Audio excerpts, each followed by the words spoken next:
At this point, our scene's looking pretty good. We've got the picture working well, we've added a music bed, some key sound effects, and Foley. Now, some people might consider the scene basically done at this point. Well, we've still got a few steps to go before it's as good as it can be. We want our scene to have a professional polish, and that means adding some extra touches that'll set it apart from something cut by the average editor. One of those touches we're going to add is a handful of wild lines or wild track. So, what is wild track?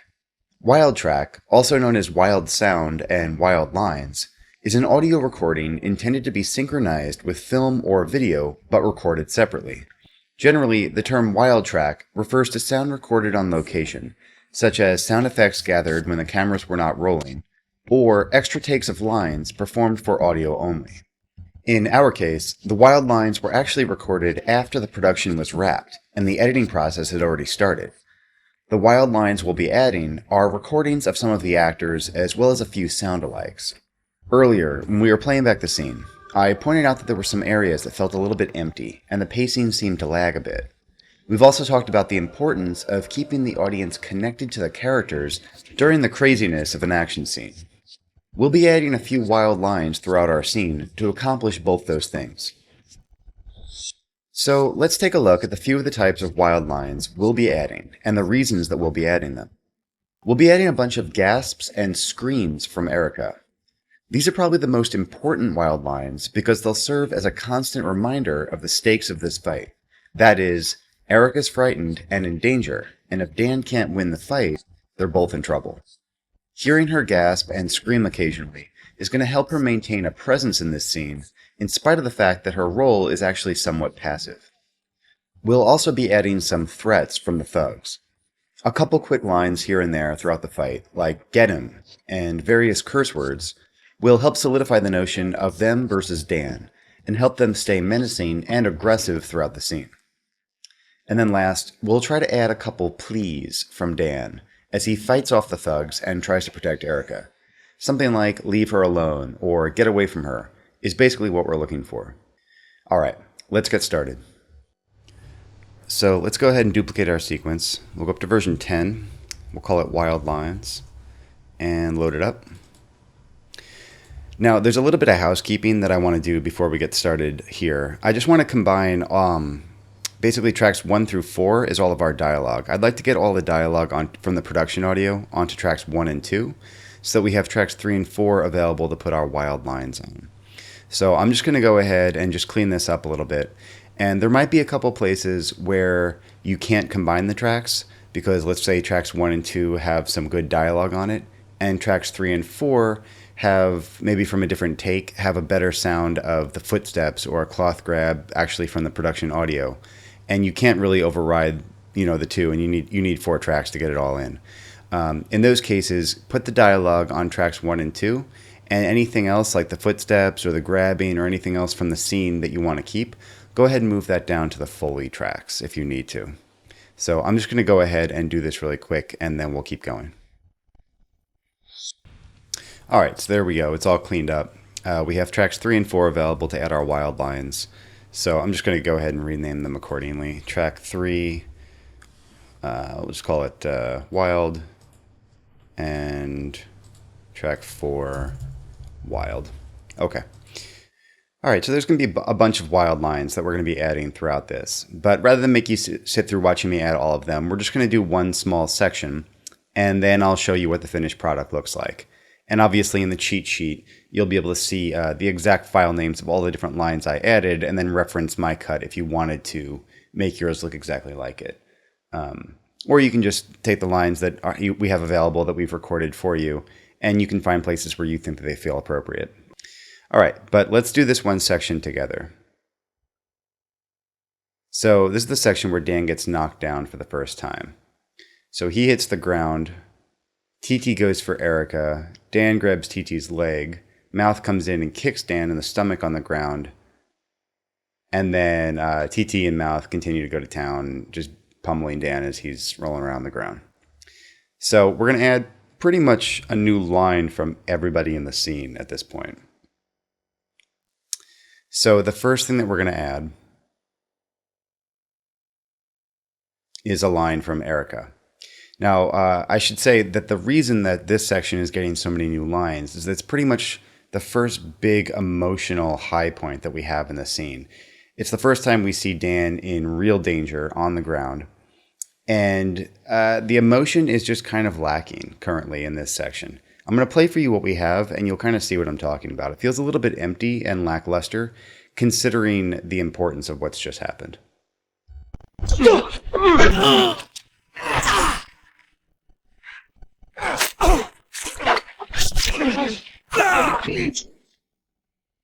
All right, so it could definitely use a little bit of help. So basically what we're going to be doing is we're going to be starting out as Dan's on the ground here. TT's going towards Erica. We're going to have her scream Dan, which obviously we're going to try to get in a little bit sooner than when we actually see her mouth here, because it's clear that she's not screaming. So if we're going to fake her screaming something, it's going to need to occur a little bit before we see her face. Then as TT goes for Erica and Dan goes to grab TT, he's going to yell, "Leave her alone." Dan's going to yell, "Leave her alone." His phrase is going to get kind of cut off as mouth kicks him in the stomach. And then Erica's going to scream. And then these guys are going to start kicking him on the ground. And then I'll just give them some smack talk lines, some curses and stuff like that as they're beating Dan. So first things first, let's add that line from Erica. So in our wild lines bin here, we have wild lines, female Dan. Dan! All right.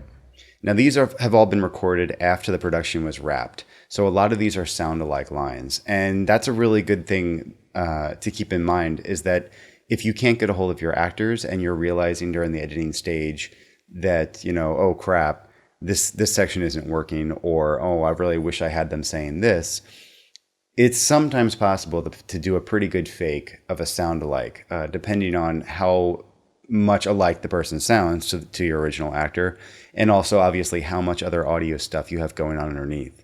I mean, if it's just completely in the clear in a scene with no additional sound effects or music, and the line is not obscured at all by any other audio, it's going to need to be pretty close sounding to the original.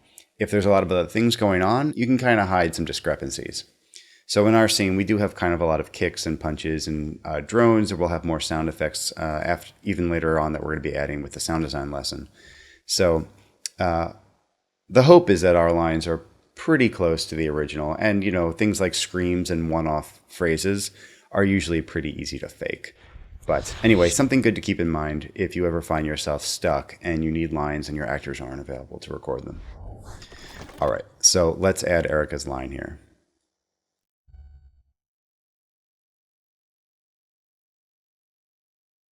So like I said, we're going to try to get her to finish her phrase, or at least be almost done with it before we see her face and her mouth clearly not moving.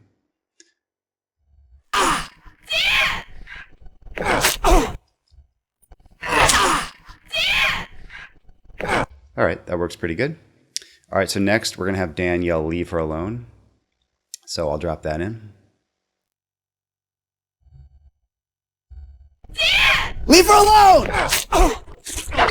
All right, that works pretty good. I think the levels on all these are going to need to be adjusted, and some of the tweaking on timing will have to be fixed. But for now, we'll just rough it in. All right, so then as he gets kicked and Erica gets pulled to the ground by TT, we're going to have her scream.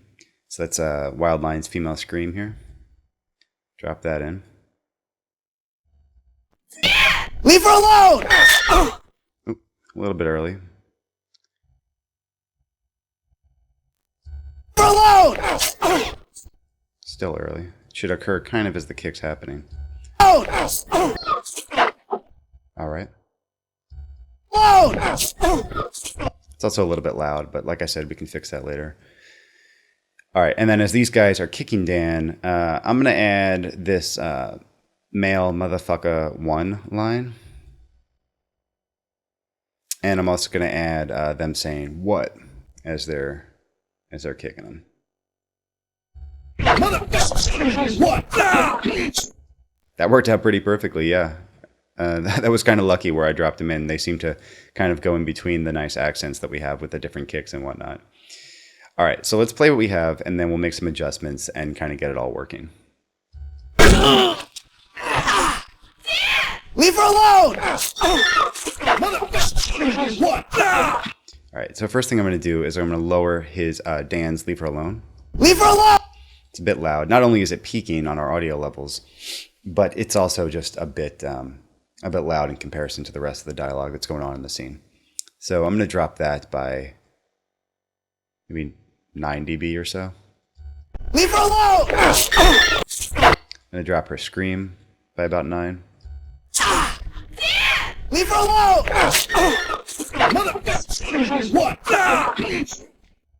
Alright, let's play it again. I'm going to roll into it a little bit more. Leave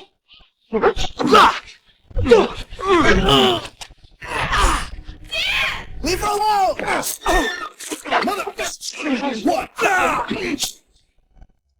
Alright, that's working pretty good. We might be able to finesse the timing of this a little bit.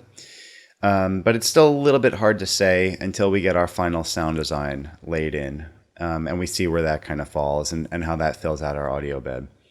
So until then, I'm just going to probably leave the timing as is. But we have a lesson coming up called Fixing Pacing Issues. And that's kind of a lesson where we're going to take basically a fine-tooth comb and go back through our whole scene once everything's been added, all the effects, all the lines, all the Foley, everything already be in here. And then we'll just, in that lesson, Fixing Pacing Issues, we'll go back through everything and we'll make sure our timing is really spot on and everything is buttoned up. So now I'm just going to go through the rest of this scene, and I'm going to add the rest of the gasps from Erica, a couple more smack talking lines from the thugs, and then you'll be able to. I'll play the whole thing for you, and you'll be able to see the difference that all these new wild lines made. All right, so I've added all the wild lines to our scene. So I'm just going to go ahead and play the scene for you, and you can see the difference. You got our money now, just leave us alone. Get in the fucking warehouse, motherfucker. Now. Wait. Hey.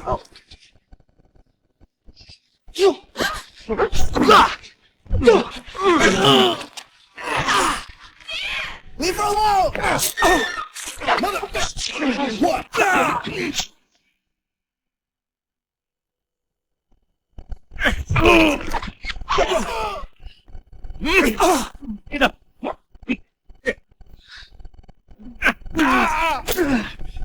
Get him!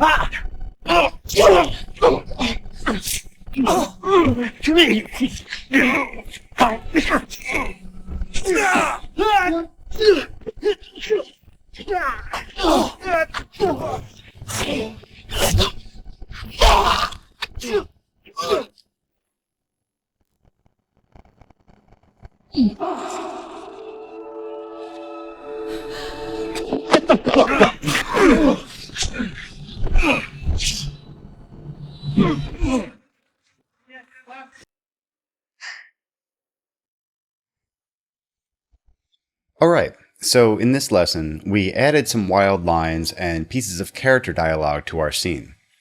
These lines help to reinforce the stakes of the scene by keeping Erica involved with screams and gasps, and reminding the audience that Dan is fighting for a reason, to protect Erica from the attackers. The additional lines also helped to further define the sides. By having the thugs continue to threaten and curse at Dan, while he yelled at them to leave Erica alone, it helped to further reinforce them as the aggressive, bad attackers, and Dan as the caring good guy, and it kept the two sides clear throughout the course of the scene. So, for your homework, go ahead and jump into your editing program and add these wild lines to your cut.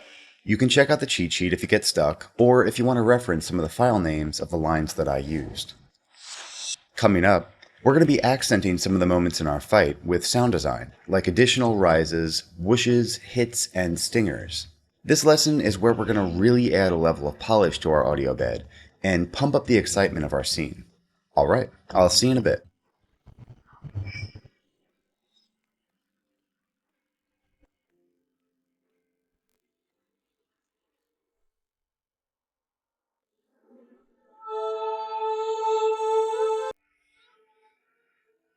In this lesson, we're going to be accenting some moments in our scene with some additional sound design.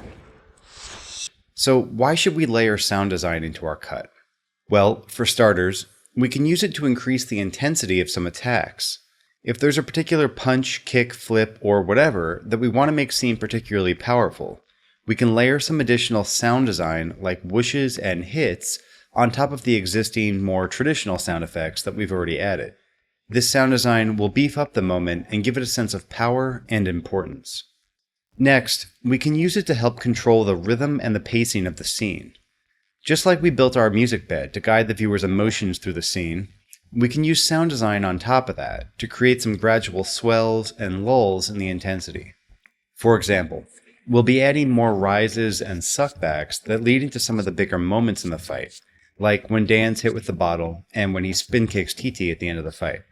And last, we'll be using sound design to create some sonic variety and style in the cut. We have a couple sections in our scene that we've created a bit of a pause in the action, using wide shots, reaction shots, and slow motion effects. Like when Dan's getting kicked on the ground, then when he flips Rollins, and of course when he's hit with the bottle. Sound design elements like swells, bassy hits, and pulses will help us to really carve those sections out of the scene and give them a unique and interesting style compared to the other moments surrounding them.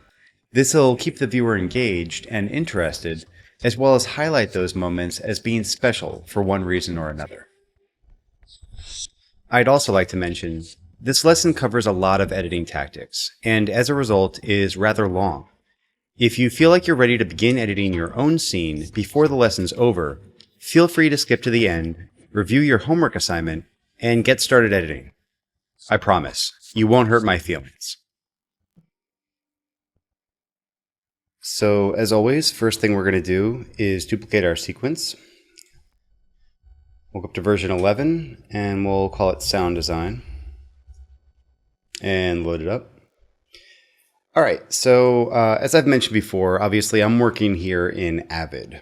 And in the version of Avid that I'm working with, especially using mono tracks like I've been doing, I'm going to be limited to 24 mono tracks right here. So I'm up to 22. That means I can add 2 more tracks, and that's really not going to be enough to get all the sound design added in that I want to be adding. So what I'm going to do real quick is I'm going to combine some of these tracks and condense things a little bit, clean up this timeline a bit more. And basically what I'm going to do is combine as much as possible the tracks with the key sound effects and then the Foley. So I'm just going to do that on my own real quick, and then I'll show you what I ended up with, and we'll move forward with the lesson.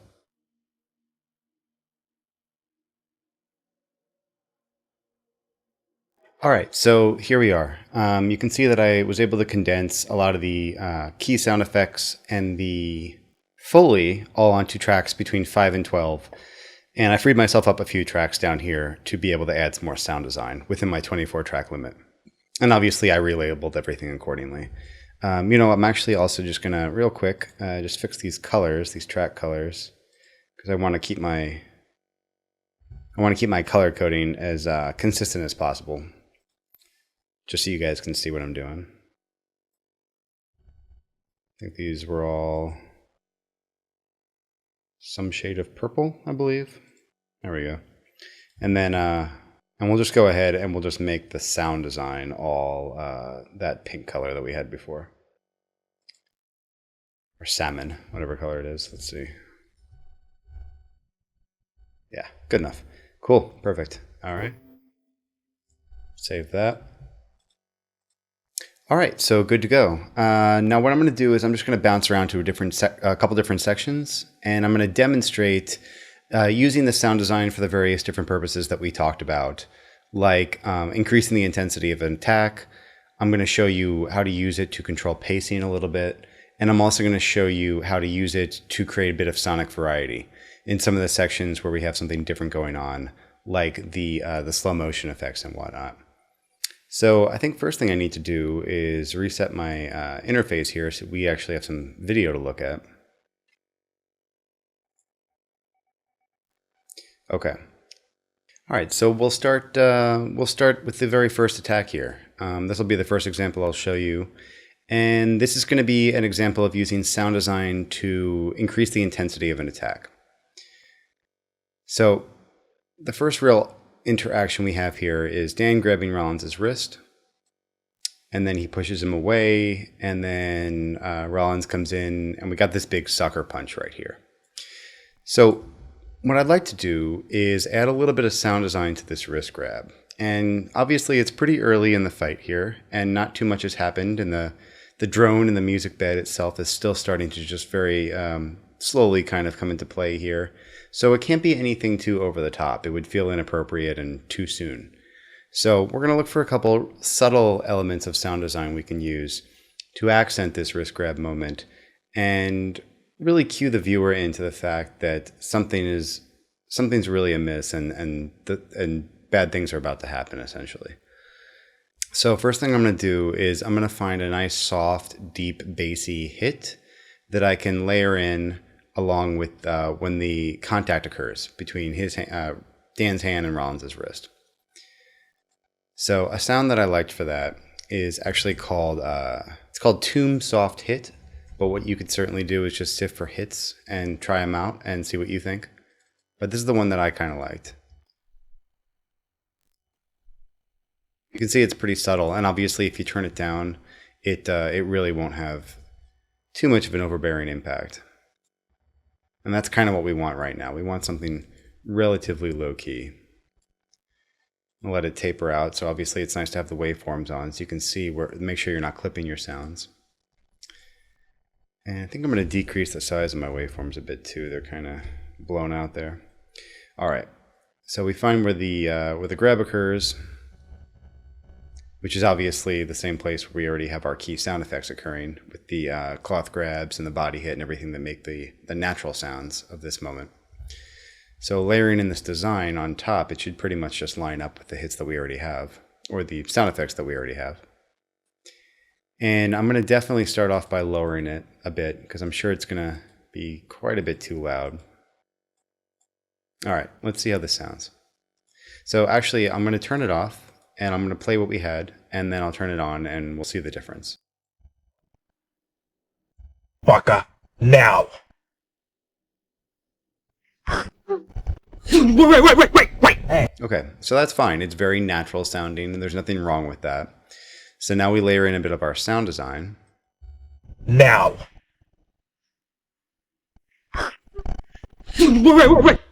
So that was very subtle. It's turned down pretty far. And this is obviously extremely subjective.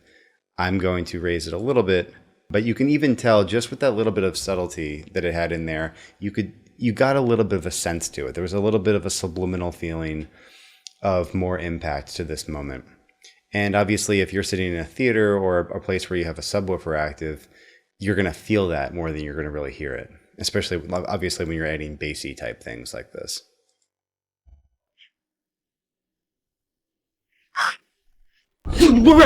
Okay, so hopefully you guys were able to pick that up in the video here, but I did turn it up a little bit. You can definitely hear it a bit more.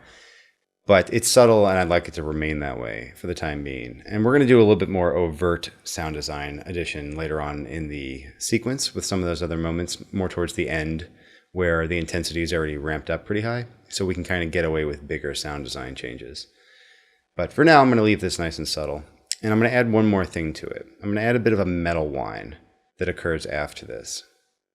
And those are great ways of increasing tension momentarily in a scene. So I'm going to go into the sound effects free bin, and there's a metal whine in here that I was liking called Metal Swell. So I'm just going to search for metal. And it was this one right here, CMFX Metal Swell. So check this one out. It's pretty subtle, again. And you know, I might even actually add a little bit of reverb to this to let it ring out longer, but I'm going to drop it in here.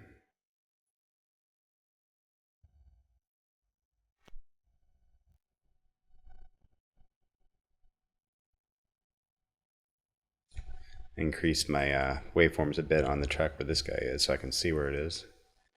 Drop a locator on it. Okay. So after the hit here, I'm just gonna, as he's pushing him away, I'm just gonna add a bit of this metal whine and see how this sounds. And I'm also gonna start off by turning this down. Maybe again -9, just see how it goes. Now. Wait. Way too far. I can't even hear it. So I'm going to raise it back to 0. Ow. Wait. Okay. Felt to me like it was a little bit early and also maybe a bit loud. Wait. Hey. Okay, so it adds a little bit of tension to it, right? It's nothing overt and over the top yet, but again, the hit itself is actually increasing the intensity of this moment. The metal swell, I would say that's more of a pacing change, actually. It creates a beat where there previously wasn't much of a beat. I mean, he pushes him away, and you can call that a beat, but this really defines it as such by adding a unique sound to that moment. So I'm also just because I feel like this will sound better, I'm just gonna also add a little bit of reverb to that metal ring and just let it echo out a little bit longer. I think that'll sound nice. This is where you really get to have a lot of fun playing with your sound design. And I really enjoy this process. I really enjoy the process of going through and getting to be a little bit creative. Just like kind of with the custom music bed, I tend to have a lot of fun with that stuff. I personally view the editing of the picture and the dialogue and whatnot, I kind of view that as a bit arduous because sometimes there's not too much creativity involved in that. Just because you have to get your story told, you have to do it in a way that works best with the footage that you have. So to me, that's more like putting a puzzle together. And this is more like sculpting and painting, which, I mean, to each their own, but I think I enjoy this part a little bit more personally.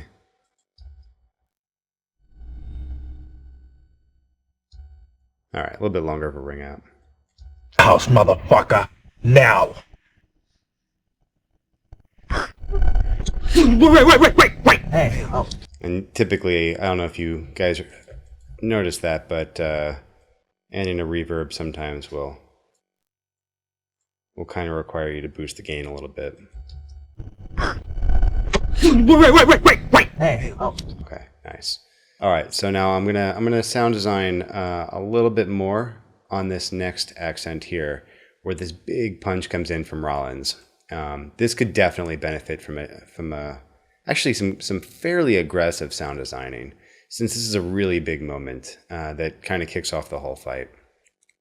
So I'm gonna grab a hit for this, and also something along the lines of a stinger or a whoosh. Basically something that ramps in and then fades out as well. And I'm going to layer those two elements, a hit and then a whooshy type thing, on top of each other and layer that on top of the whole punch. And I think that'll give us a nice feel to this. So I'm going to start by looking for hits.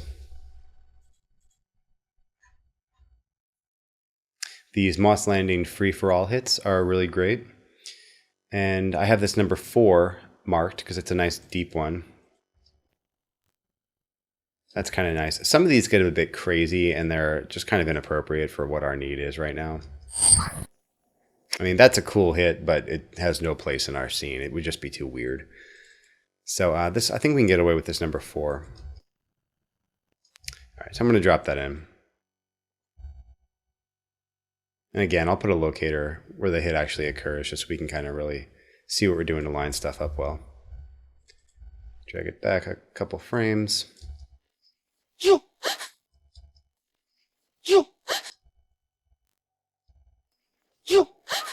All right, and now I'm going to also add that kind of whoosh effect. And what I had marked for that, it's actually called a hit in this bin, but it's I believe it's more of a whoosh sound. All these CMFX hit things here sound to me more like stingers or whooshes. So let's check out, it's number 50, I believe. So that's a bit more than a hit, right? I mean, the hit occurs there, but all of this is a bit of a stinger, rise, whoosh thing going on. So this is kind of nice. This is exactly what we're looking for. So we'll layer this in. Let's find where the hit occurs so we can line it up.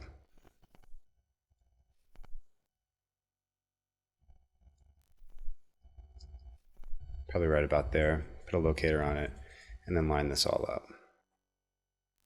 All right, let's see how it sounds. All right, now we can see that our levels are peaking a bit. Obviously, That's something that we're going to really fine tune once we get to the final mix stage and make sure everything's within safe levels for the most part. I mean, that's not really our job as the creative editor, but it'd be good to keep our mix relatively appropriately safe before we, output for viewing purposes. But either way, for the time being, it is kind of a little crunchy and loud, so we're going to turn it down. So I'm actually just going to drop both these new layers down, maybe like 4 dB each. They're pretty close to where they should be.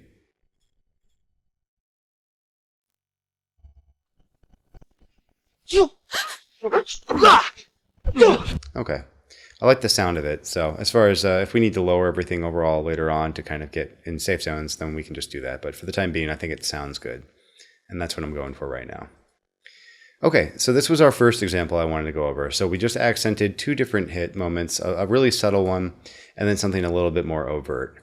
And you can see that we were able to use metal whines, some deep bassy hits, and then this whoosh thing. And we were able to kind of really pump up the intensity of these 2 moments. So that's a great use for sound design in any action scene or fight scene. All right, so for the second example, I'm going to show you how to use sound design to increase the sonic variety of the scene. So to add a little bit of different texture to a moment that you want to kind of stand out as being a little bit, maybe a breath of fresh air or something that should be taken a little bit differently than the rest of the scene. And this is also an element of pacing, because we're pulling out to this wide shot here. Things go slow-mo. We have a little chance to breathe and to absorb everything that's happened and to really feel the emotion of the scene. But it's also a place where it would be nice to be able to create a little bit of variety in the sound, like we talked about. So that's what we're going to do here in this example. So I think what we'll do is I'm just going to play for you this moment here. And you can kind of tell that we already are lacking in key sound effects here. We chose to kind of leave it a little bit blank so that we could treat it differently later on. So it's kind of set up for us, just waiting for us to add some sound design. So check it out. Leave her alone! Motherfucker! What?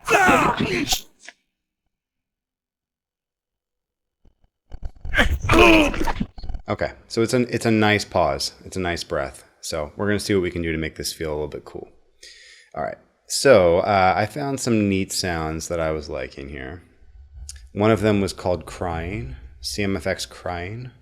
I'm going to mark this green. Check out the waveform here. Where'd it go?